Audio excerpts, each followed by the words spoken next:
Introduction. What is intermittent fasting?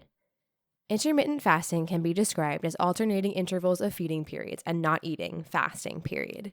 It simply means you alternate a feeding window and a fasting window. The length of time for each window will vary heavily depending on the protocol of fasting you adopt. Your body is structured for a smooth transition between fasted and fed states. When in the fed state, the level of insulin is elevated, thereby signaling the body to store all excess calories in fat cells. The burning of fat is also halted, and the body burns the glucose from your previous meal instead. On the other hand, when your body is in the fasted state, insulin levels drop, and hormones that oppose insulin, growth and glucagon hormones, are elevated. This forces the body to burn fat stored in the fat cells to produce energy.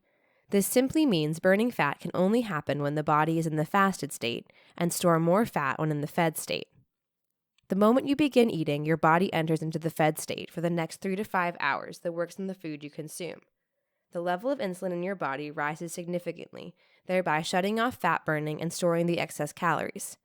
After the mentioned hours, the body will enter the post-absorptive state. In the absorptive state, the body is still circulating the components from the last meal you ate. The post-absorptive state lasts for 8 to 12 hours after the last meal taken.